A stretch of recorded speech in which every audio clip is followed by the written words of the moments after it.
This episode is sponsored by Nuuly because you're a busy girl on the go, okay? You have work trips, weddings, vacations, bachelorettes, I don't know, whatever people get invited to. You cannot fathom having to purchase a new wardrobe every time you have to leave town. Nuuly is a subscription clothing rental service that allows you to experiment with your outfits without the commitment. Nuuly is a great value at $98 a month for any 6 styles, but right now you can get $28 off your first month when you sign up with code JOKE. Just go to NUULY.com and enter the code JOKE at sign up to get $28 off your first month. That's NUULY.com, Nuuly with 2 U's, and code JOKE for $28 off your first month. Nuuly subscription clothing rental. Change your clothes. And normally, guys, I do a whole fucking intro. You know, I list all of the big accomplishments.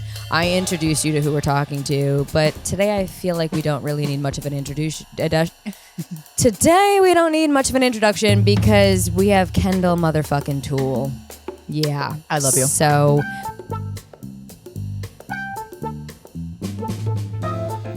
but before we get into anything, I have a game. Oh, let's do it. But I really like the title of this, and I hope you don't take offense to it. Oh, I won't. Offend me. It's called Toole or Cool. But it's Toole, and then I put the E in an apostrophe. So Toole essentially is like, no, you're a tool. Yeah. And then total Cool tool. is like, yeah. Yeah. No, I love it's rapid fire. So I've been called a tool. Okay, great. And I was like, she'll be down for it. Yeah, fuck yeah. Well, I'm not calling you a tool. But I'm just doing a little play on words if you're like, okay. Yeah. Okay, No, Tool or good, we're Cool. good. Are you ready? Yes, go. Blocking people without explanation. Cool. 5 a.m. workouts. Tool. Cold plunges. Used to be cool, now tool. Oh, we need to talk about that. Hot take. Pre-workout. Tool. Wearing makeup to the gym. Cool. Being friends with exes. Cool. Kind of in the middle. Kind of in the middle. I have one that I'm a friend with. Okay, so you have a loophole there. Yeah. Crying in the shower. Oh, cool. Wearing sunglasses indoors. Cool. Canceling plans last minute. Very cool. Group chats. Tool. Thank you. Fucking hate him. Thank you so much. Sauna selfies. Tool, but I do it. Filming workouts in public. Tool, but I do it. the quote, pain is weakness leaving the body. Oh my God, total tool, but I think I've said it. I've so fucking said that in class before. Hey, at least we have self-awareness, okay? Yeah, we do. Networking events. Cool, you gotta. Saying yes to everything. Tool. Wearing headphones with no music. Cool. 75 hard. Tool. Thank you. Fucking hate it. So I will much. rip. We're gonna okay. Yeah, we're gonna handle that. Thank you so much. No, it's absolute fucking bullshit. There's no reason to do it. It's also just like a lot of people decided to do it in January, and I'm like, January, give me a fucking break. Do that shit in March. January, we're going through it. It's a 180-day month. Yes. We're not doing 75 hard in January. And this January in particular, I need a drink. I'm like, why the? Oh my God. I need refined sugars. I thought I was gonna do dry January. That was a fucking joke. I think I made it 5 days, and I'm like, I need a margarita. I'm people who are doing dry, like my thing is January is when we need it to be wet. Yes. It's a rough month. It's cold as shit. We just got through the places. holidays. We're all kind of fucking dealing with family drama. I need a drink. And it's also, again, it's a 180-day month. It is. Why are we doing dry January? Oh, I know. And then I have a birthday at the fucking end of it, which is like everyone's least favorite month. And then I'm like, hey guys, celebrate. Yeah, I know. She has the worst birthday ever, right? Of January. No. Yeah. Kelsey's birthday is January 2nd. And then do people do, okay, this is bullshit. They do it's a Christmas and birthday gift. They do. Fuck that. She really is at the cusp. That's bullshit. Well, That's because wrong. here's the thing. Everybody's gone for her birthday and Christmas. So then by the time they get back. Yeah. Did you have parties as a kid or no? Oh, you did the half birthday. See, that was cool. I was pissed off because I was like, I wanted to have a summer birthday. Yeah, same. I have a summer energy. I'm a Leo rising, so it tracks. Wait, what is your sign? Aquarius. Okay, I'm right after you. I'm Pisces. Pisces. Yeah. Okay, well, what's your rising? I know I'm double Pisces Aries. Are you Aries moon? I'm Aries how I face to people. Okay, rising. Okay. Yeah, you're Aries. I'm Aries moon. This makes so much you don't have any Leo in you?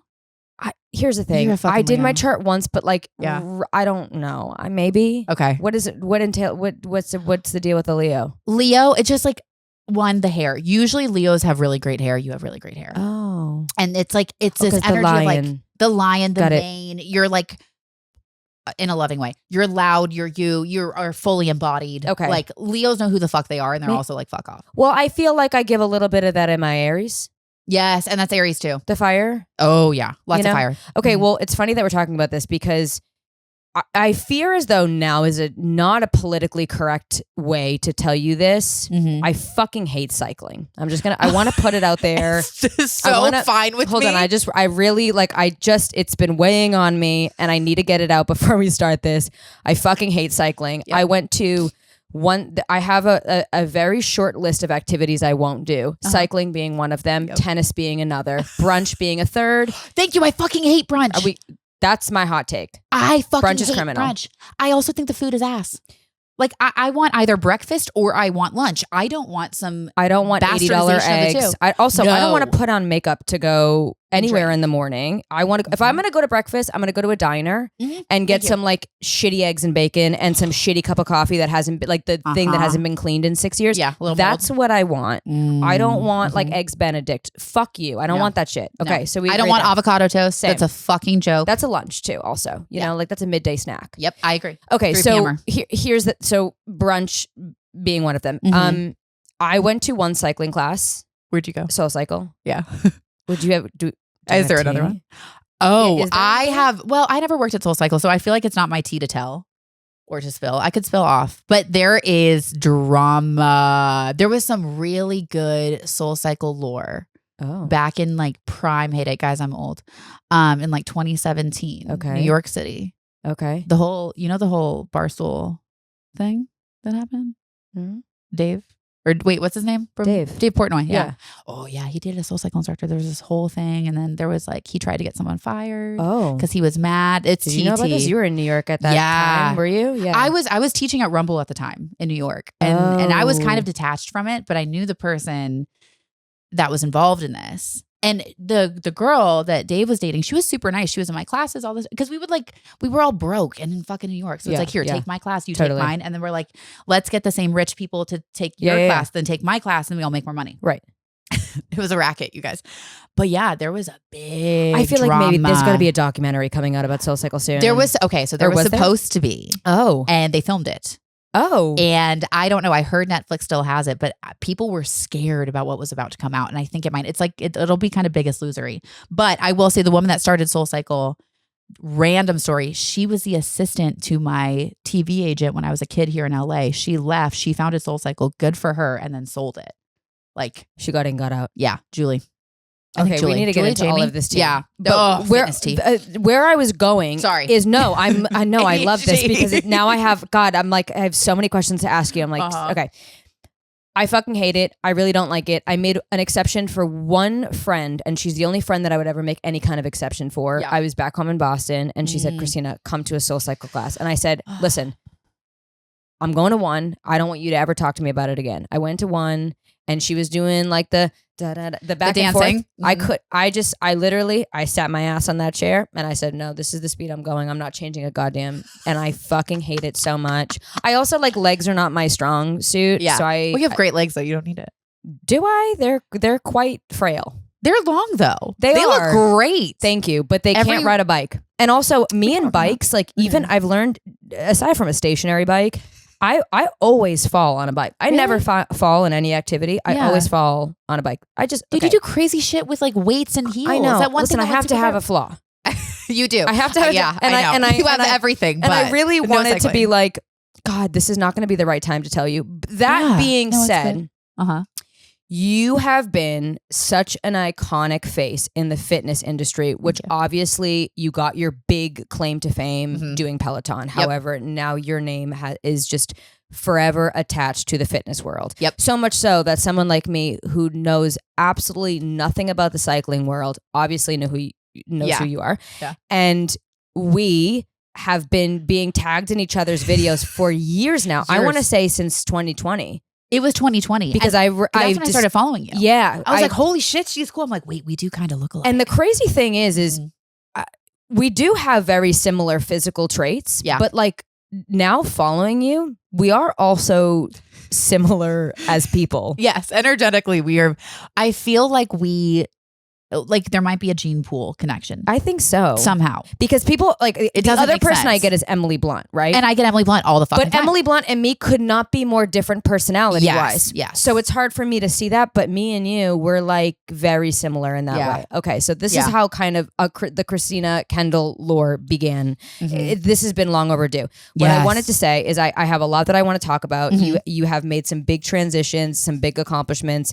Your app is fucking amazing. By the way, we're going to talk about it. But I want you to first, I know that you're probably like, God, I do this in every podcast. I want you to just take me through, first of all, how you ended up at Peloton. Because I see your videos all the time. There's so many fan edits of you, like just hyping everybody up and dancing and calling people out on the leaderboard for their names. And you have you are so natural at it. And I have to imagine, like, from the entertainer mindset, being able to do a fitness class, keeping the energy up, staying on rhythm, making people feel like a part of something, and seeing people tuning in. You're so natural at it. Did you? And now I'm just finding out you were also acting. So you do have some. Yes. So talk me through how that all happened, how you found your voice at Peloton, and what that transition was like. Yeah. So first, I never thought I would be back in front of a camera. So I loved acting, wanted to act. Total failed kid actor. Terrible. Oh my God. And I'm kind of really happy looking back, but I remember, by the way, I remember you. Oh, from all that. Yeah. And I was like, damn, I was so jealous of you. Because you were out here when I was out here, obviously. Yes. And I was like, how the fuck? I was like, but you were really good. And I was Thank like, you. Fuck, I get it. Okay, thank you. Did you audition? I did. Did you do an in-person audition? I didn't do an in-person. You did self-tape. Okay. Yeah, I did self-tape before, which is crazy. That was before like self-tape was like a thing. Well, yeah, that was big deal. What was like VHS or when you would go in and get the DVD made. Yeah, and then there were I remember that. Aside from the walk-ins in LA, New York, a bunch of big hubs, there were 10,000 VHSs submitted. VHSs. There's video of them loading up those like the trucks. Yes, I remember VHSs. Dude, crazy times. Do we ever? I kind of feel old sometimes when I think of like technology. Yeah, we're in our. When were you? We don't have to talk about that. Okay, we don't. Like, we don't have to get specific. like you're about. Yeah, we're the exact same age. We're exact same age. Yeah. Okay, sorry. I love that we had to like. Oh yeah, it's a Jesus year, guys. Yeah, I better fuck. My life better be resurrected. Let's go. 25. Okay, so so acting. You wanted to be an actor. Yep. Did that? Did and didn't pan out. Got super close on a ton of shit, as one does. Okay. Almost was in. I was supposed to be the girl in Charlotte's Web. Signed the contract, everything, and then Dakota came in. You know what's so crazy? I think that time we were in the same pool as Dakota. Yes, and Taylor, I had the same agent as her. And not Taylor. Taylor Momsen. Yes, like there. Oh my God, we were at auditions together. You would see the same girls at every. Yes. This is when like roles were a little bit more like funneled and specific. Now you just see you see all of your friends at auditions, and they change all the time. Forever. And I haven't been to an in-person audition in forever, but it's just a lot different. Back then, it was like there was just groups of people, and those groups of people would go up for the same roles. Yep. And then, of course, the incredible Dakota Fanning would take all of our job. Yeah. Oh no, it was always like, oh no, well Dakota can't, and I was like, okay, great, it was going to happen. We were going to fly to Australia. It was like, oh, my life is happening. And then, as you know, there's always that thing, and whatever. It's showbiz, it's showbiz, baby. Yeah. But it all works out as it needs to. Anyway, so I went to film school at USC. I was like, fuck that. If I'm not going to be in front of the camera, I want to tell stories. Yeah. Like I want to tell women's stories. I want to tell all this stuff. My mental health went to shit my senior year of college, which I hid from the world. Obviously, didn't have a social media following at that point in time. Hid it from my parents. And then fast forward, I was working. My first job when I graduated was working at Snapchat. No way. Dude, I helped produce their, here, it lived in Venice, helped produce all their global UGC content. Wow. So I saw everyone's spring break stories. I saw everyone's snaps, you guys. Wait, you can see them all? Well, if they were submitted technically to Snapchat, there was a queue. You guys, this is crazy. There was a queue of content that would just be submitted. So remember when we would be like, oh yeah, fuck it, send it to Snapchat, whatever. 100%. Oh no, hi, it's me. So I was watching. How many nudes did you see? Oh my God. What's the craziest Snapchat you saw? Okay. One, when I have fucking children one day. They're not going to Destin, and they're not going to fucking South Padre Island in Texas. Right. Well. Which by that point in time, who knows? You didn't need to work at Snapchat to know that. But yeah. My sheltered self. Oh my God, you guys, this was terrible. Are you ready for this? A bunch of frat guys drunk off their ass in some shitty motel in South Padre. Oh, fuck. They got hot dog buns. And there was mustard and there was ketchup. And they put their dicks in them. They put their. I love that you knew that would be because what came next? What was it? Just a video of them putting their dicks? They're like, oh, like literally with their dicks in hot dog buns. And then it was very like kind of homoerotic. And I'm like, okay, like maybe this is like the beginning of something. Maybe someone's gonna realize something, which would be great. Like happy for them, but like, were they sending it? Where does what's next? Then I got that same group the next day. Oh, had a pig in their motel room, which I felt really bad for the pig. No, was anything bad? No, I don't know what happened after. I was like, I'm out. I can't see this anymore. Okay. But there was some naked energy going on. It was fucking wild, guys. It was gross. And I was like, I cannot. And then this is like the crazy part. Let's see. This was like July, Bastille Day. Remember the terror attack that happened in Nice? Yes. Okay. That was when? That was 2016, 17? Damn. Was that long ago? 2016. Oh my God. Yeah. It's got to be like a decade ago. Damn. Fuck. Okay. Yeah. I'm trying to remember. Where was I when I was out here. I think I was actually just fresh out here again. So yeah. Yeah. Cause that was I was probably 23. Okay. Same. Yeah. Yeah. So I think it was 2016. It was that summer. Cause then I quit 2017 and then pivoted into fitness. Anyway, there were snaps that were sent to us by the people that committed the attack.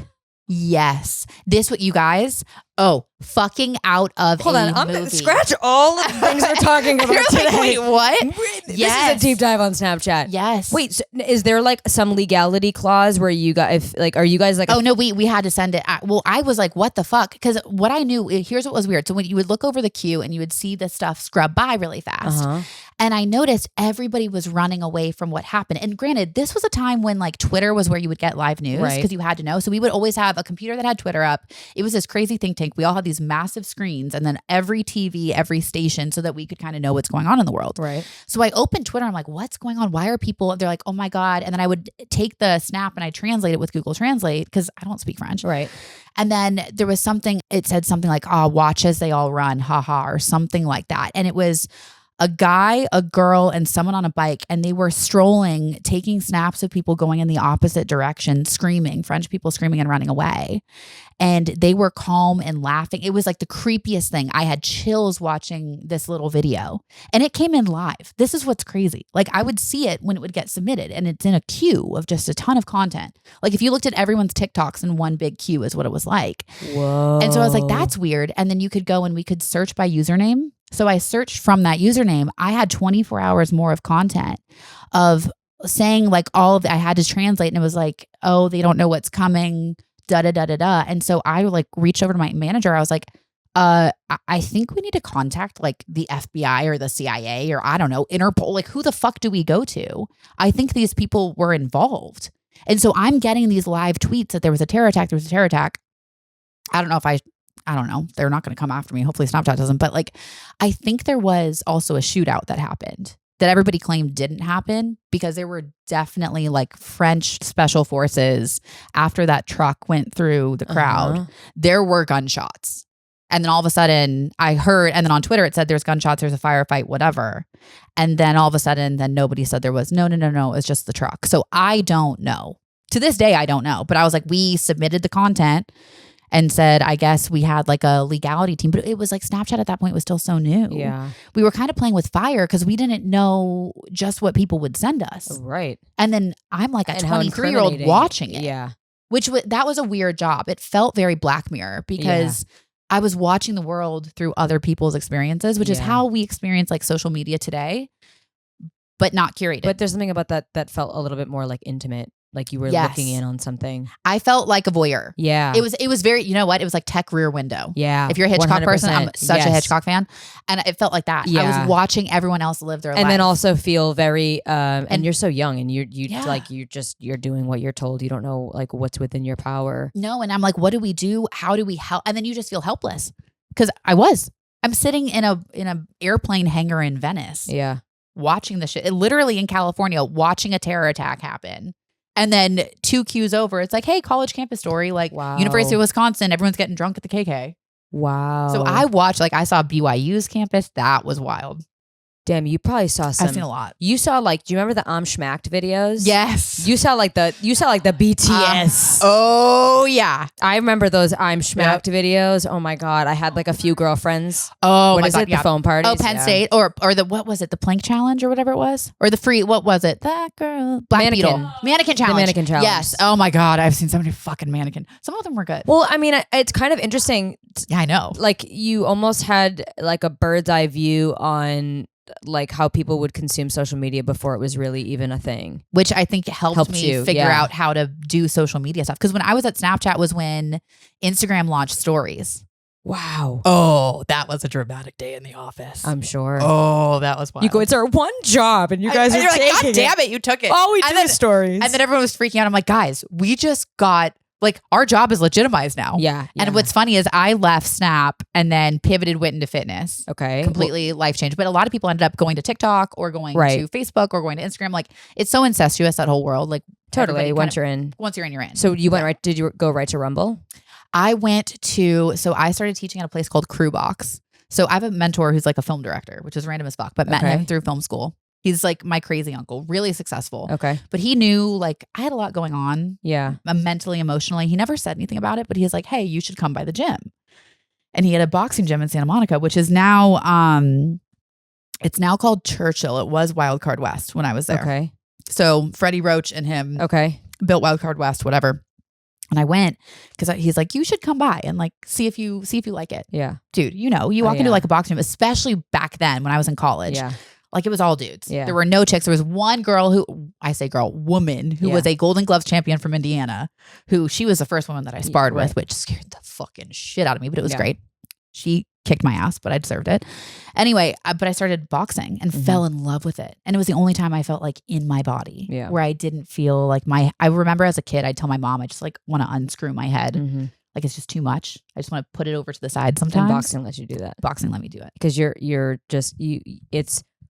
it's one, in my opinion, it's one of the very few workouts that I have actually been present in. Yep. Because I love different workouts for what they do, but I go to boxing when I want to unscrew my head. Yep. I don't go to yoga. Oh no. When I go to yoga, I am just the whole class I'm having conversations with myself about stop having conversations with yourself and be present. Same fucking person. Yes. And like, so if I'm like, I don't want to think tonight, let me go to yoga. That's never the mindset. It's let me go because in boxing, you realistically cannot think about anything else, especially if you're sparring or hitting mitts. You're just trying to remember the fucking punches and not get hit in the face. Yeah. And then you're trying to remember the one note about like, oh, damn, I need to reload or shift my weight. Or like, yep, totally. And so boxing like freed my world up. And then the guy that was training me there, sorry, side note, the director mentor guy never charged me once. I would go there 3 times a week. Wow. I'm not joking. Boxing like mentally saved my life. Yeah. And because that was before, and he knew that. Yeah. And so the trainer there was like, hey, I'm starting something called Crewbox. It was like before Rumble. Mm-hmm. And he's like, I think you'd be a good coach. I'm like, great. I'm fucking broke. Yeah. I moved back home with my parents. I was like tail between my legs trying to figure it out because I was like, I don't want to work in an agency. I don't want to fucking work in a mailroom and be there until I'm like 32 and then leave and play the game. I just didn't want to do it. Yeah. So I was like, fuck, whatever, I'll figure it out. And then my 4th class I taught at Crewbox, the owners of Rumble came in. We're looking for people to open the LA studio. Took me to catch that night. I was like, I grew up in LA. I don't give a flying fuck. I was like, are you giving me stock? Yeah. And they're like, yes. We will. I'm like, great. This is what I want. I will do this because I really wanted to get to New York. Yeah. Fell in love with New York, lived there for 6 months, trained up, opened the... So you had to move to New York to train and to teach. It was so much fun. It was the best time I've ever had. It was New York it was 2017 in New York. Yeah. Just a different time. It was just awesome. And you started making money. Well, yeah, somewhat. I still lived on $800 a week. That was my allowance. But I did it. Yeah. Yeah. I don't know how I made it work, but I did. I think about that all the time. What you were able to like make happen with hitting those overdraft fees every week. Oh my God. The overdraft fees and then the trades. I lived when I moved back. So I moved back to LA to open Rumble here. And a friend of mine is a producer and he had a place and this sounds creepy. Like I lived in his basement. I legit did though. Yeah. It was there was no men coming over because it was 6 feet tall. Right. Nobody could fit. Right. Except for me. I'm 5 foot nothing. Right. And it was a cellar, and I lived off of a hot plate. I had a hot plate, a mini fridge, like college level, and a microwave. And it was one of my favorite places I've ever lived. Yeah. It was like a cellar in Laurel Canyon, and I loved it. And I was 10 minutes from the Rumble off of Sunset, and I go teach. You ended up having stocks in Rumble. I had stock in Rumble, but then by the time I was teaching Rumble LA for about a year and a half. And I was like, I just think there's more for me. I need to get back to New York. Maybe I just need to move to New York again. I kept feeling New York. And then Cody Rigsby slid into my DMs on Instagram. I had never fucking heard of Peloton. To be honest, I was like, meh, I'm the same way. You ready for this? Yeah. Oh my God. Are you about to like shatter everyone's dreams? I don't love cycling. You're so good at it. No, it sucks. So do you like since you left Peloton? Yeah. Sorry, in my mind, they're all fucking cycling. I get it. They kind of. How many times have you gotten on a bike? Well, a lot because I have to fucking. I teach it on my fucking app now. Okay, but I do it and I do it in a different way. It's much more fitness focused. But do you not like it now because you've just done it so much, or did you always not love it? I kind of always didn't love it. Okay. So the way that I tolerated it is because you loved because I love the music. Yeah. And I will say that's the thing that Peloton, they spend a ton. Oh my God, they spend so much money on music licensing. Yeah. And that was fun. I was like, okay, well, if I got it, one, I was making money. Yeah. Two, I was like, oh my God, I'm making over $100,000. Yeah. Like that was huge for me. That was my dream. I remember being like, if I want to make $100,000 a year, I need to make $500 a day. How do I make $500 a day? Yeah. Was like, that was my early 20s, mid 20s mindset. I was like, I got to figure this out. So I was like, I was happy. I was in New York. Yeah. Still broke as shit. Because, taxes and living in New York and all that. Yeah. But I was making more money. At least I was like, cool. I'm just going to ride this out. LOL. LOL. I'm going to ride this out, guys. Yeah. And then launched with Peloton 2019. And what was that what was that first class? Did you know your voice already? No. Did you have you obviously had already been teaching classes, so you understood how to do that, but there's so much that you're managing, and it's just you on a fucking bike. And 8 cameras with towel And legs. how many people are tuning into these classes? You ready for this? My first class, at that point, there were 15,000 people. 15,000 people on leaderboard because it was myself and Tune Day started at the same time. They hadn't hired a cycling instructor for years, and Peloton also wasn't Peloton like what it was during COVID because it was pre-COVID. This was September of 2019. So what was it towards what was your my high? Well, my farewell ride that I did when I left a year and a half ago, we had 22,000 people. Wow. Did you have people live in studio too? Like, did you ever? Okay. Yeah. So, but that was at the beginning. It was always live in studio. Got it. And then COVID happened. Okay. And then we had 3 months where I didn't teach because they were putting cameras in people's apartments because we weren't allowed to go back to the studio. New York City was on lockdown. It was hell. Oh, yeah. Yeah. I mean, every 2 seconds was a siren. It was scary. Yeah. And so I got a dog. That's when I got Bowie. So of course he has anxiety issues. Same. Hello, same. Just like mom. Yeah. And he has hi baby, and attachment issues, which is great. But I was just like working out and honestly drinking too much. I made so many fucking margaritas. Yeah, didn't we all? I know. I was like, what else am I going to do? When was like the first time? So did you start getting recognized in public when you started doing Peloton? I did. So here's what was weird. Because Peloton happened. Everybody bought one during COVID. Yeah, she had one in her apartment. Yeah. No. It was a clothing rack. Yes. And it's still a clothing rack. Her boyfriend will not, her fiance, will not let go of it. And I'm like, he's like, we spent so much money on this. I've never seen you on that fucking thing. You guys are hanging clothes off of it. I know. And that's what's happened. How much were those bikes? Oh, at the time, like $2,500. Okay. They were not cheap. Yeah. Especially for something that you're like, I hope I use this. Totally. But I mean, hey, everybody was locked down. They're like, what else am I going to use? I don't know.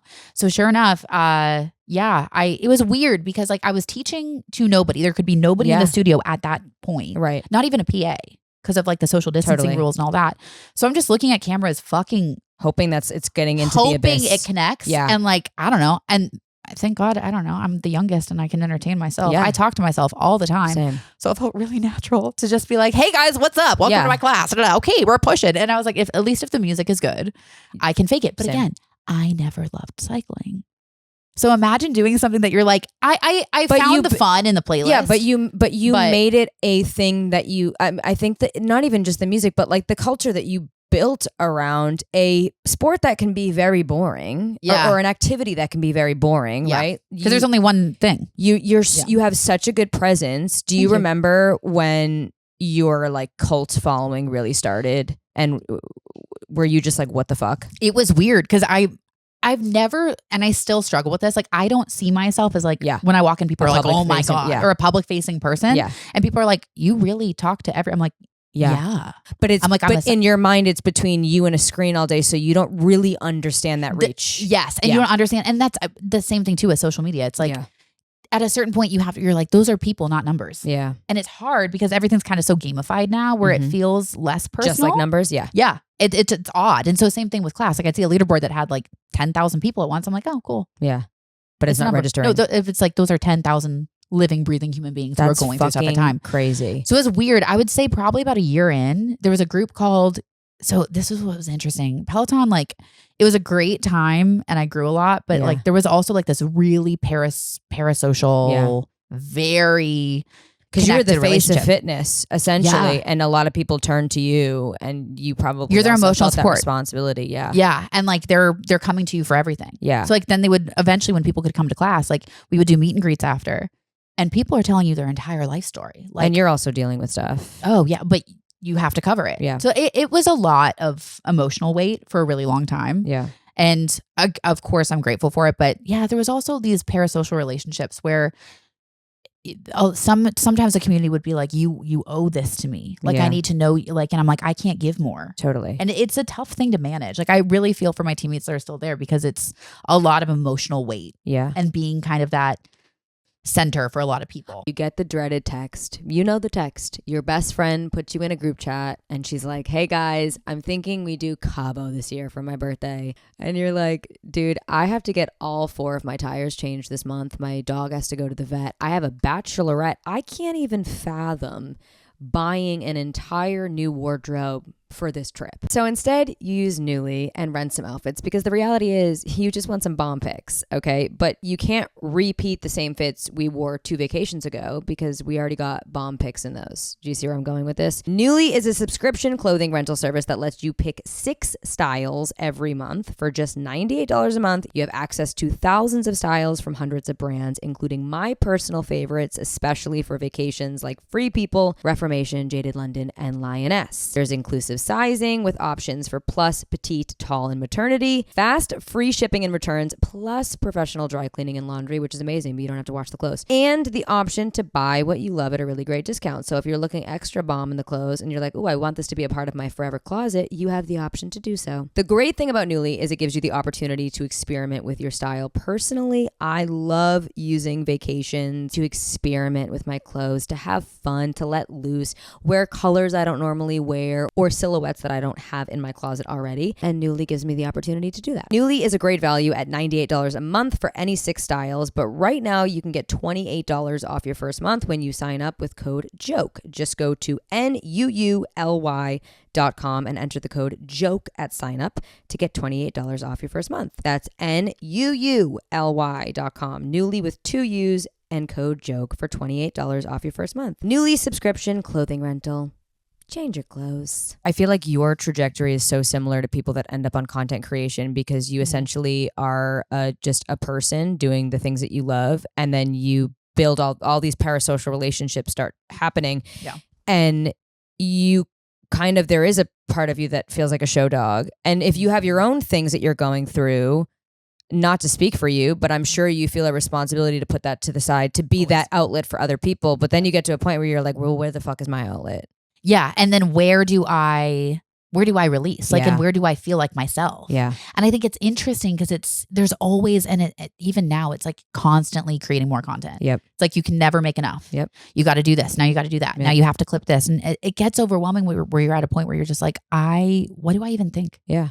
What do I even want? Yeah, well then you get to a point where you do feel like a show dog and you're doing things because you know that's what people want and that's the numbers that you're going to get. And then one day you're like, well, what the fuck do I like and what do I want to do? What's my opinion? Yeah. Not like, oh, here, let me like do something that's a hook and then that's going to trend. And it's like, I don't love where we're at right now with content creation. Agree. Because it feels very attention. It's like, it's very transactional and it's very disposable. Yes. And that's the heart. I actually saw Addison Rae do like an interview and I was like, wow, that actually really resonates, where she said when she first started doing TikTok, she was posting like 12 TikToks a day. Yeah. And she said it's so hard because you have to play those numbers when you want to grow. Yep. But then at what point are you showing your audience that your art is disposable? If you're creating 12 times a day. Yep. And what is the quality there, or what's the message? Your quality naturally is not. Yep. It's not going to be great. Yeah. I want to, I don't know if I answered the one question that you started with. You perfectly did. I was like, wait, how did we get here? No, this is like so interesting for me because you're such a natural, and I relate to you a lot in the sense of there's something that I love and you were parallel to it. Yeah. So you were able to see what you liked and what you didn't like. And then you were able to make the choice to go in the direction of the thing that actually fulfilled you. Yes. Which I want to talk about. Yeah. But I want to get a little deep. Let's for go. A second. I love it. You're a huge mental health advocate. Absolutely. Yep. This podcast is essentially kind of where I started with it. Is there's a lot of darkness and humor. A lot of funny people have a lot of demons. Oh yeah. And I think it's about, we laugh so we don't cry, and taking that thing and how can it's coping, right? Yep. It's a coping mechanism. Yep. And there is an event that happened in your life. Mm-hmm. Your parents were parallel. Yeah. And there was something that was said that became kind of the thread through all of your rides. Yes. And now it has evolved into a bigger brand. If you feel comfortable kind of talking about point in your life. Yep. No, I think it's important to talk about it, and just giving everybody a heads up. This is going to get heavy. Yeah, this is a heavy one, but it's important to talk about. And it's funny. Today is a really big day because actually today? No. Well, so after this, Alex and I, my boyfriend, we're going to go buy SC, and I think I'm finally ready to go buy. Wow. The building. I just got the chills. Yeah. So a couple things. Number one, anxiety and depression have been in my family, and it's something I've dealt with my whole life. Yeah. I thought it was just OCD when I was 9, 10, 11. I was very high strung, very high performing, was a gymnast, had to have clean feet, had to have these rituals. It was really just the beginning of the anxiety starting to take hold. And then senior year of college, on the surface, I was at USC. I'm in the film program. I was a cheerleader. How the fuck? I don't know. I'm just peppy. I don't know how I snuck on. I was a gymnast, yeah. And I was fit and whatever, but I was fronting so much. I was pretending everything was good, pretending everything was fine. Just before, 2 weeks before Thanksgiving, I just was so numb. Senior year, couldn't do it anymore. I don't know what it was. It just, it slowly crept up to the point I was like, the self-talk was so negative and also so apathetic. And I was just tired. I was done, is what it felt like. And hadn't talked to my mom, and I talk a lot. We're very close. Hadn't talked to her for probably 4 or 5 hours. And I lived at this apartment complex by USC, and I just went up to the roof. I'm like, I just need air. I just need air. And then was kind of like, I think I'm good. And there's the rooftop, and there's a ledge, and there's a little gate, and I climbed over the gate and was a moment before jumping, which is crazy because I absolutely hate heights. And I hate heights even more now. So why that's what was the thing. I think it was just the easiest exit that I saw. And I had this rush of a feeling of kind of seeing, it was so odd because everything was very black and white, but I had this vision of my parents getting a divorce because they couldn't deal with the weight of it. My mom sinking into a deep depression. It was future casting. Yeah. What this result would be. And then I saw something glow behind me, and I look, my phone is lighting up, and I had it on silent, and I left it over on the other side of the gate. And so I climb back over, and I look, my mom was calling me 15 times in a row at that moment.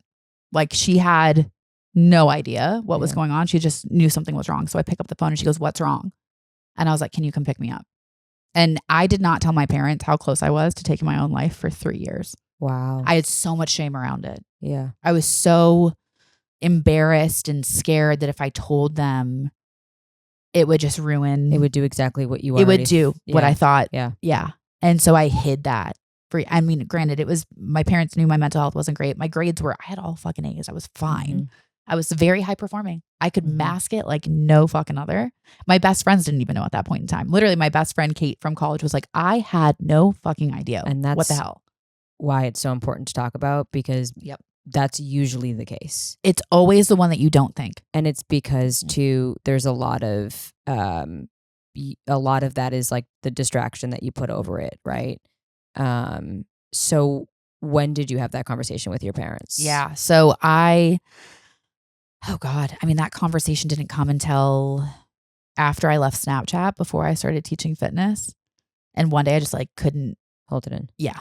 And we were out in like the backyard. We lived in Santa Clarita at the time. And I was just like, I just have to tell you guys something. Yeah. And my mom, like the realization really rocked her. And she knew that she was a reason why that you didn't. Yeah. Yeah. And they're obviously very grateful for that. But I think I knew too, once I told them, they'd have like kid gloves with me a little bit. I think I knew that once I shared that, my mom would be very scared about, are you good? And it's the like, how are we? Are we good? Checking in, lots of checking in texts, and then things settled. But I was in therapy. We're going back to senior year, was in therapy. My dad, I remember, came up to my bedroom. I mean, it's weird. The Christmas and New Year's, I don't remember that year. Yeah. Like I blacked out after that. It's very, very hazy. I just knew I was in therapy twice a week, but I wasn't getting out of bed. Other than that, I wasn't eating. I wasn't showering. It was bad. And USC let me move back home till the end of the semester because my grades were high enough.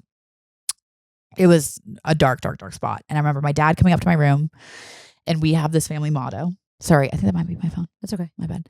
But we have this family motto, and he came up to my room and he was like, okay, honey, I know you're afraid because I didn't want to go into inpatient treatment because I wouldn't graduate on time. And this was the like high performing. I'm like, I can't let anybody know that I'm going through this. I can't derail my future.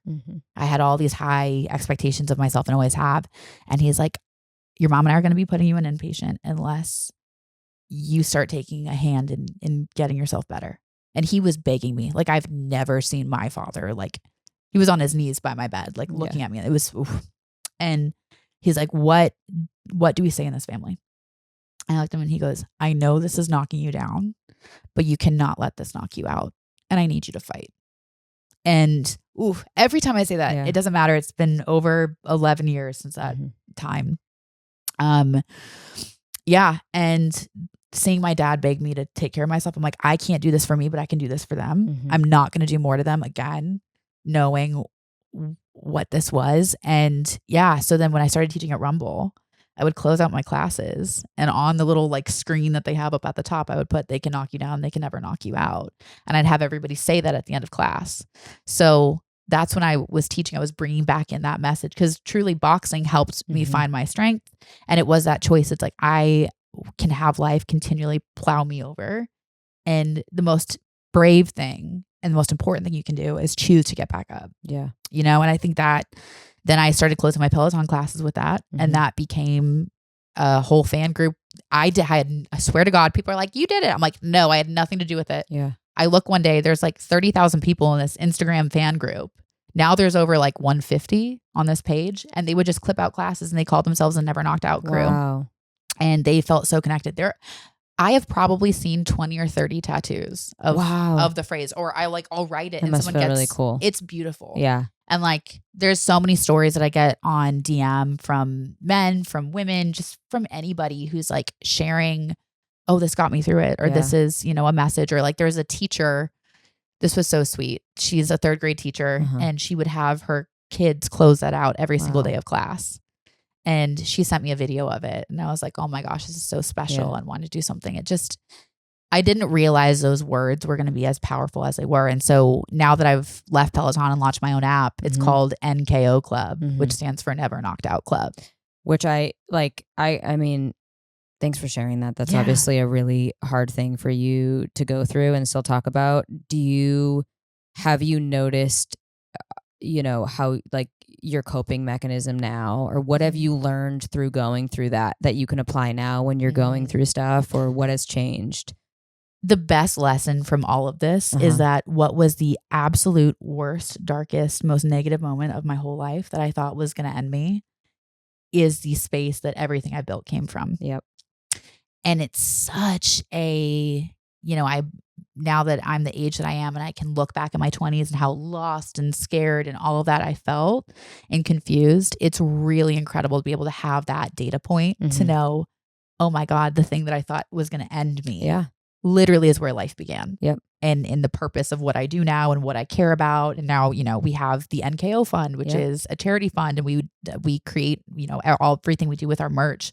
We have a portion that goes to NKO fund, and we do these donations quarterly to 501(c)(3)s for different parts of mental health, like whether it be veterans, whether it be, JED Foundation and supporting LGBTQ kids, like just making sure people are seen and heard and supported for their mental health, because it's the thing that it's a great unifier. Yeah. It does not discriminate. Everybody deals with this or knows somebody that is. And I think it's important when you talk about how like you felt a lot of shame around it, because I mean, I always talk about how usually the ugliest stuff that happens in life, when you're ready to quit, you're so close to the thing on the other side and you don't understand how close you are.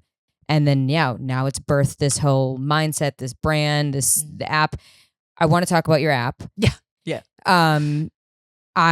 Your app is fucking incredible. Thank you. This must have taken a really long time. You have all of these programs. Also, Girl, 8 months. It's dubbed a country club for misfits, which I think is so cool. You also you do all of these workouts so exceptionally well. Like you're really good at boxing. You're really good at cycling. You're good at breath work. You're good at. How did you know that you wanted to do the app? How did you the way that the app is set up is so intentional, and it really caters to people's time and goals. It's very different than the other programs that I've seen. Thank you. Talk me through, which obviously you're the best person to being in that world and seeing what works and doesn't work. You can probably create something that you would want. But how did that process happen? Did you know when you were leaving Peloton that's what you wanted to do? No, I mean, when I was leaving Peloton, hi baby, I will hug you. I love you so much. So when I was leaving Peloton, I knew that I was like, let me try to go for one more year. Yeah. I knew I was getting to the end of my tenure. The direction that company was going, I have a business degree too. I was like, there's a couple things I don't see where this is, and I kind of felt like I had grown as much as I could. But it was hard because it's like I have this community of people, again, that shame and that fear of like, am I letting them down if I leave? Because I built these relationships with these people and they like rely on you in so many ways. But I also knew I was looking in the mirror telling people to stand on who they are and bet on themselves and believe in themselves. I'm like, I'm not doing that. I'm really comfortable, but I'm not being challenged. And there's a lot of opportunities externally that I couldn't do because of kind of how the rules were there. And so I was like, shit, I think it's time for me to go. So when I left, it was more like a total leap of faith, but I had a 1-year non-compete. So I couldn't do anything for a year after. Dude, a year. It was, and they would enforce it. So you didn't have a job then? No. Because I became a full-time content creator. I was like, fuck this shit. So that's how the content creation started. Even more so, yeah. I mean, I was already doing it, but I was just like, damn, I gotta really double down. Because a year non-compete, that's everything for you. Yeah. And it's my favorite thing to do. Like, I love coaching. I love empowering people. I could not private train without getting in trouble. I could not. I was supposed to do stuff with a brand that I work with, like a fitness wellness brand or an apparel brand. And they're like, you're not allowed to teach. And then they would come in and say, well, if you let her teach, we're going to. Yeah. There was like legal shit. It was wild. That's crazy. I was surprised too, because I was like, guys. Well, honestly, it probably worked out because you took that time to learn your voice even more and figure out what I wanted. Yes. And I talked to other brands, like there's other big fitness brands, but I was like, I don't want to work for somebody else again. Yeah. I'd rather build something. I don't need to have 2 million people on my platform. It would be amazing if one day that happened. Yeah. Cool. But I don't want that, like that attention doesn't serve me. That's not why you're doing it. That's not why I'm doing it. I'm doing this because I want to build a community of people and make their lives better. I want to simplify the health and wellness process for them. Because I think what we see in like fitness right now and wellness is there's so much like optimize, data this, data that. Data is fine, but data can be anxiety inducing and not helpful if it doesn't give you anything. Yep. And we're seeing a hyper AIification of everything. Yep. AI could be great and we might integrate it when it comes to like programmatic recommendations. But I'm never going to be the person that's like, here's an AI workout, have fun. 100%. And here's my voice. And it's bullshit. And so I was like, how do I build something that is a spot for people that feels elevated and luxury, but like country clubs, you have to change who you are. And a lot of times to show up and to be there. I'm like, no, I want to build a space. It's a community for people that they can feel great about their wellness. They can focus on their mental health. They can do breath work. It's incredible what breath work and meditation does. There's a gratitude journal on there, which has helped save my life in the mornings. And how do we simplify it?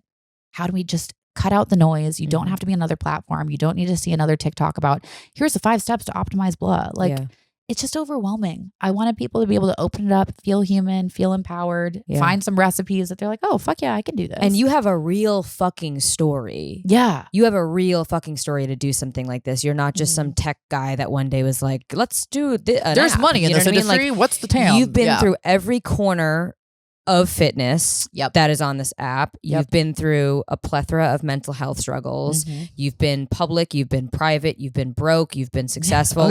I feel like when you're able to go through all of that, in the moment it doesn't make sense. And now, like you said, it's just the forefront of this huge brand that you've created. So you officially launched when? We launched in November. We're less than 90 days old.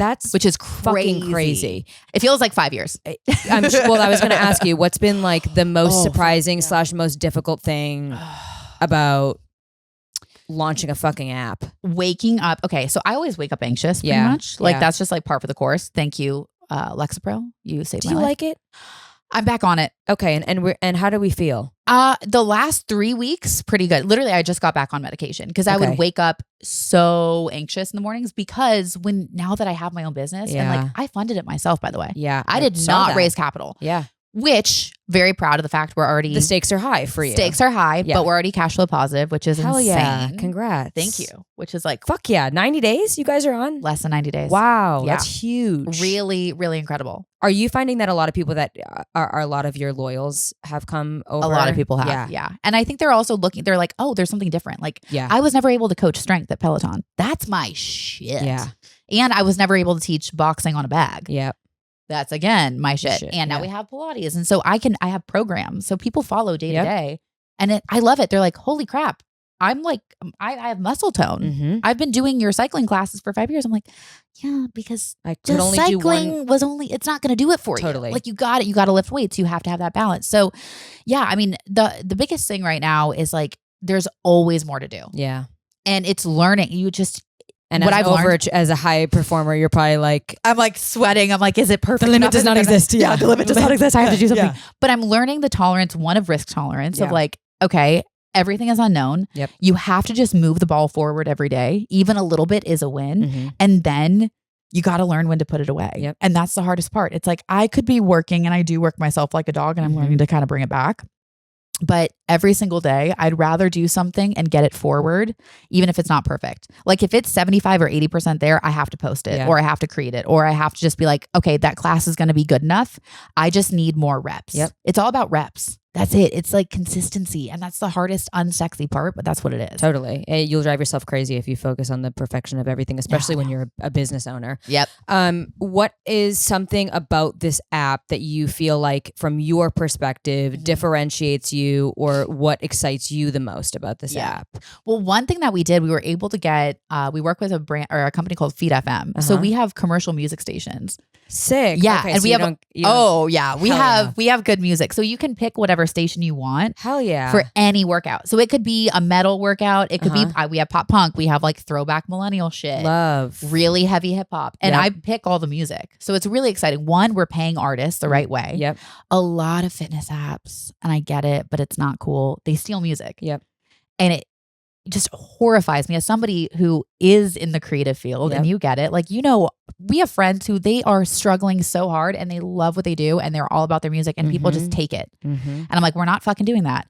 Was it more expensive to do it that way? Absolutely. But I wanted to do it right. And you understand I'm the same way. I'm like, I can do any workout if the fucking music is good. Yeah. If the music isn't good, I can't fucking get there. And you know that better than anyone because that was your whole shtick. Yeah, because I literally hated cycling, but I'm like, well, I guess the music's gotta be good. Bomb ass hip hop, I'm gonna fucking like it. Yeah. It's gonna be good. So that's how we did it. So you can pick whatever station. So it's kind of weird. I teach with that music in my ear. Okay. But I can't have it synced to the workout. Got it. Without it being a completely separate music license. That is literally, girl, we looked at it.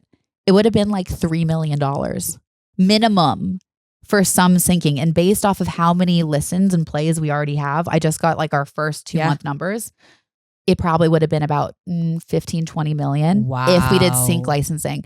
It's something about the music industry that has to figure it out because it's really hard for artists to get discovered. Yeah, it really, I mean, we even talk about it when we do brand deals, like the access to royalty free. I'm like, there's gotta be a better way. There's just like, it's so, I mean, the music industry alone, they're difficult, but it's hard to give artists, they make it so hard for you to give artists their flowers. Yes. Because they just own everything and they charge so much money for everything, and these poor artists probably don't want it that way.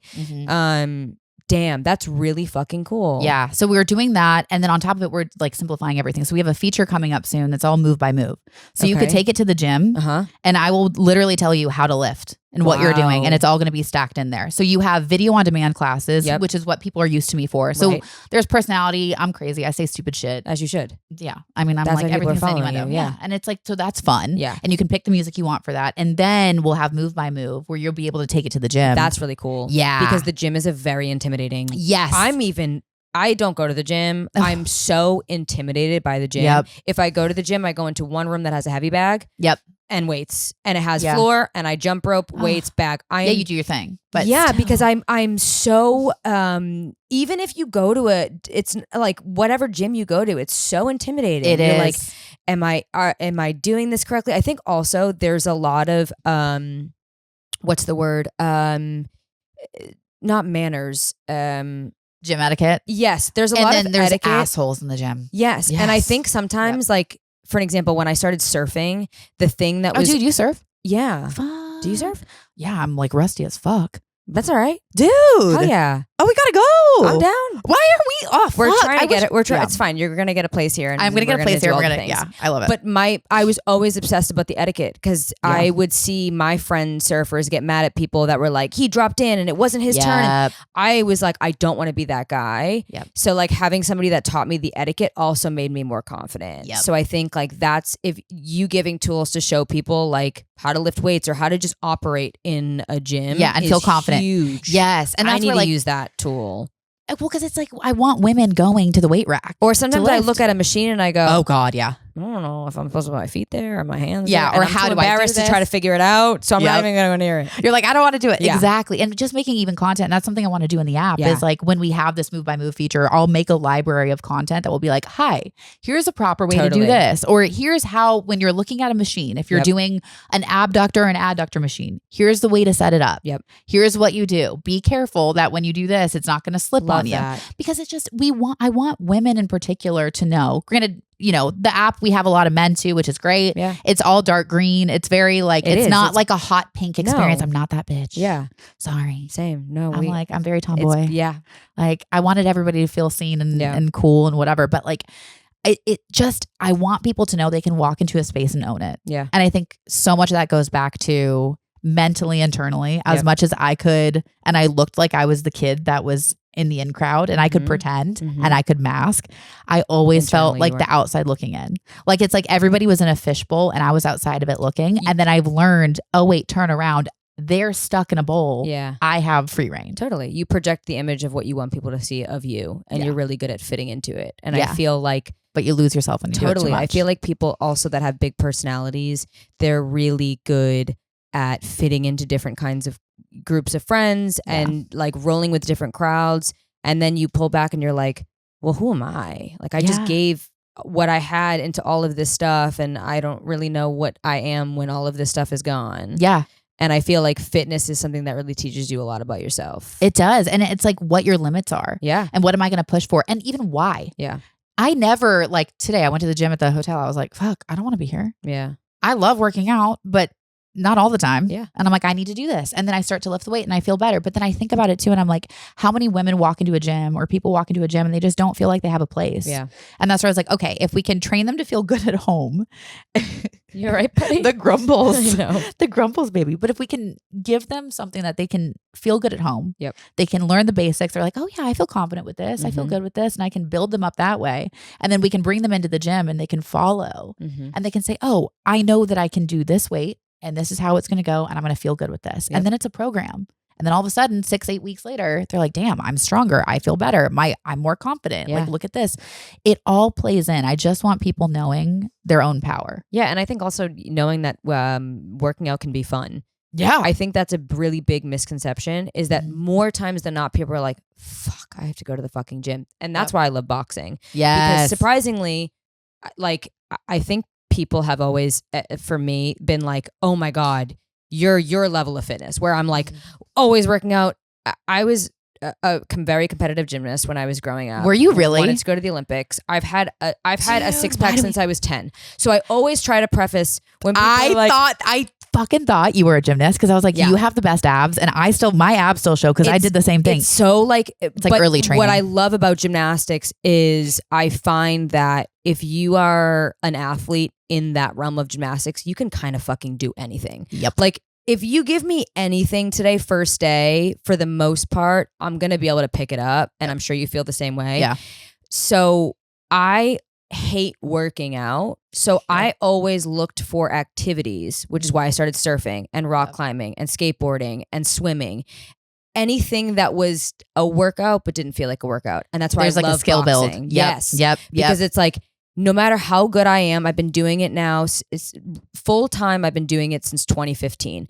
Every time I show up to class, I am humbled every day. No matter how good I am, every day I get hit in the face. I fuck up. I'm sore. I don't feel good. And I feel like I'm competing again. And I have something to work towards. Yes. And I feel like a lot of what you do too is about making working out fun.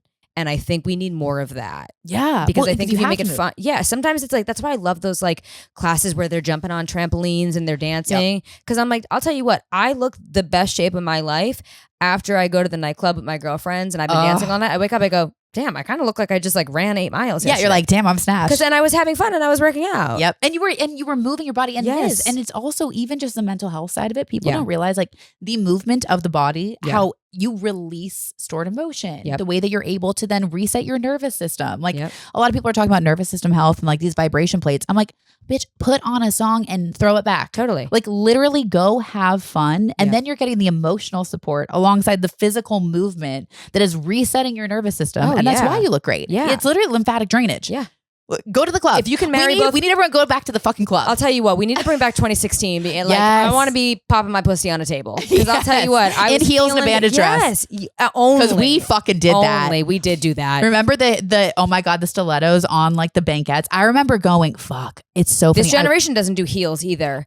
And they're so uncomfortable. I'm like, honey, I was in fucking Jeffrey Campbell's. I was in a velvet wedge, a velvet 6-inch wedge on a tiny little glass table at the club with my coochie out. Yes. Yep. Oh my God, totally. And a fake Hervé Leger bandage dress because I couldn't afford the real one. Right. But I didn't fucking even know nasty gal, dude. I didn't even know it was a brand until I got older. OG nasty gal. Yeah. I remember going to Venice to their sample sale and I was like, I'll tell you what, my mom like got me something from Nasty Gal on my dad's card and it got flagged early days of Nasty Gal. Because they thought it was and my dad's like, the credit card just come to you. Did you order something from Nasty Gal? And she's like, it's for Christina. And he's like, what? What? Yeah. He's like, no, that's even worse. Okay, I want to know, we briefly talked about it. I want to know your hot takes. Your fitness hot takes. Oh my God. I know you said, what was the first one? You said cold plunge. Okay. 75 hard. What are things that you're seeing right now that you're like, this is fucking noise and not actually doing anything? Okay. One, watching women bitch about if it's Pilates or not is pissing me off so bad. Okay. I'm like, first off, we don't need to have like the Pilates police. Yeah. Like I think Pilates is great. I'm certified in it. Yep. I teach it. I do Pilates sculpt. However, you cannot just do Pilates. Yeah. Sorry. Okay. You got to lift a weight or you got to do some cardio work. Yeah. Like Pilates is wonderful for overall core stability. It's great for pelvic floor. But if you're not actively doing more intense exercise, you're never going to develop muscles. Yep. And it's also not great for like bone density. It's fine. It does a lot. It's great with strength training or it's great with boxing. It's great as an add-on, but it's not the only thing you should do. It's an a la carte. We need a la carte. Yeah. Okay. Heated Pilates is fine, but you're not getting any benefit than just sweating out water. Okay. Like heated anything is good to help you feel limber. I love hot yoga on occasion if I just feel like I need to like sauna it out. Yeah. But it's not giving you that much more. Heated classes are kind of full of shit. Okay. Interesting. Yeah. Crazy. I don't think they're that much better. So you Bikram yoga, you're like, you can do it, but it's just dehydrating you. Yeah. Okay. Like And it makes you feel nice and snatched. If you drink or if you feel a little like blah, it's a great thing to do. Sweating it out's always a good idea. Yep. But you can also just go to an infrared sauna and be fine. It's not doing anything. It's not in addition to the workout. No, it's warming you up. And in fact, you can get more injured because you don't realize the limits of your body because you're that warm. And then you can hyperextend or pull something and you don't realize it. And then 2 days later, you cool down and you're like, why do I have the chills? And my back hurts really bad. Totally. You got to be careful with it. Okay. 75 hard, bullshit. It's way too much strain on the body. Okay. So running that much. Because what are the rules of 75 hard? I think it's 2 runs a day or two workouts a day. I fucking hate. I think that's ridiculous. Okay. You don't need to do 2 a days. You are not a fucking athlete. Okay. Like you are not training. If you are training for the Olympics, fine. But then you have an entire strength training program and you're not doing the same workout twice. Okay. In that day. So one would be more mobility focused. The other should be more strength training focused. Got it. Nobody's got fucking time for that. It's that. It's no alcohol, which I think is a good thing to take a break. Yeah, always good for the brain. Always good for the body. Not in January, but any other month, sure. Right. Great. Good for you. Love you. Not around the holidays, please. Not around the holidays and not around the cold months. Yes, exactly. Or maybe summer. I don't know. March. I think March is a great dry time. March. I think dry March is great. good. Not and then you avoid my birthday month. Oh, so that's why I picked. That's why I picked March. Yeah. Oh, yeah. Not April either because it's Coachella. So I think March. I think March is a good time. March. Yeah. And then you don't want to start slipping into like July, August because like and nobody needs to get drunk on St. Patrick's Day. It's too much. It's too much. I think March is a great month. I think we should shift to dry March. Dry March. And we actually March. I was going to say, well, February has the least amount of days. That would be the most ideal month. But you know what? It's my fucking birthday month, so don't take it from me. You're like, no, and it's like Valentine's Day. It's like, no, it's too emotional for everybody, Yes. whether you're coupled or not. Okay. Yes. So 75 hard, don't love, way too much strain on the body. Do you have an alternative that you think is? I would rather you do a 6-week training program where you, not to plug my own shit, but like I'm gonna kind of plug it. Of course, you should. So I have a 6-week. It's called 6 to Strong on the app, and I am so fucking proud of this I think that's program. the one that I selected. Yeah. Yeah. So it's 3 days of strength training. Okay. You have lower body, upper body, full body. Yep. Everything is less than 35 minutes. Number one. Yep. Every workout. 2 days a week is Pilates. Nothing crazy. Less, like 20 minutes or less. And then 1 day of HIIT cardio. You don't have to do the HIIT cardio, but if you do, I love a marathon walk, meaning 30 to 45 minutes. I'm not joking. Walking. Fucking walk. Your heart rate should be between 120 beats per minute, no more than 140 beats per minute. You will watch your body get so toned up if you do that with strength training. Wait, this is great because I feel like that's something, because I know Jennifer Aniston always used to be like, I just walk. She does obviously other workouts, but she would always talk about when in doubt, I walk. I take the stairs whenever I can take the stairs. So you're here validating that walking is meaningful. Yes. Like literally go for a walk. Go for a walk with your girlfriends. Go walk to get fucking coffee. There's a reason why, like, when people live in Europe. Yeah. Okay. Yes, the food is cleaner or whatever. And the lifestyle's a little bit better. People are less stressed. And we're smoking cigs. We're not eating as much. But yes we're walking there's a lot of benefits to Europe. Okay. You're also like out to like 3. It's also just like a way better place. It's just like, it's also everyone's just better in Europe. Yeah. But they walk. Yeah. That's why they look the way that they do. They walk. They don't eat a ton of shit. We're very sedentary here in the US. Yeah. We just don't walk a lot. Okay, so walking is great. 30 to 45 minutes a day. If you can do that, start 3 days a week, work your way up to 5. Okay. Oh my God. Is there a time of day that is more, no, it doesn't matter. No, I love this. So people are like, oh, okay, no fasted anything. Don't do stuff fasted. Oh, well, okay, good. What are your thoughts on a juice cleanse? No. You used to do those. Oh, the Prolons, yeah. No, you did one, didn't you? You gotta have fiber. You gotta. Oh. Listen, if you are sick and you're coming off a more liquid diet, but like if bone broth. Yeah. If you're going to do something and be like, I kind of need a gut reset. Bone broth. Yeah. Okay. The bone broth is cool, but you still need fiber. Like people forget too. A lot of people, there's a lot of talk of protein. Protein is that important. Yes, it is. It makes you constipated and then you're not pooping. Yeah. Because people don't have enough fiber. Yeah. And then they're like, oh, fuck yeah, fiber. And then they give themselves 20 grams of fiber when they're used to 2. And they're like, why am I constipated? I'm like, well, you got to ease up to it. Totally. Okay. You got to like incrementally, like maybe 2 to 3 grams more a day. Best way to do it, add chia seeds to shit. Add flax seeds to stuff. Okay. Like easy way to sneak it in for sure. Interesting. I have a lot of takes. So, and then you also said the last one was cold plunging. Okay.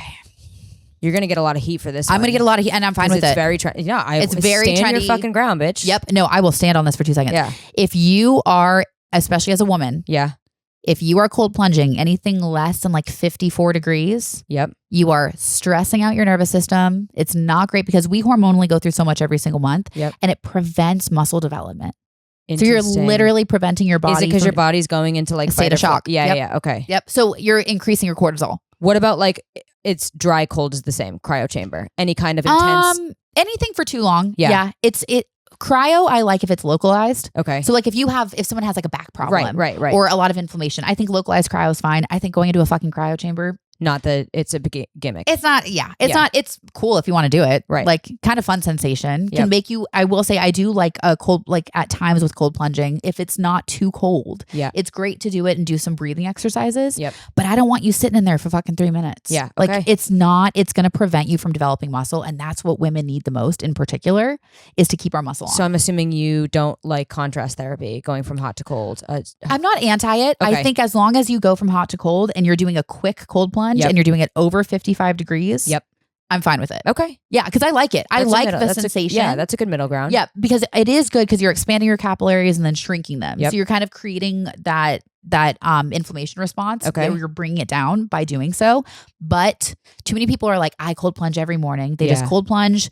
Now I do love sticking your face in cold water though. Yes. I think that's great. That's very different. You're getting the same benefit of the mental of doing a cold plunge by just sticking your face in ice water in the morning. And it's way cheaper. Wow, this is very insightful. Yeah.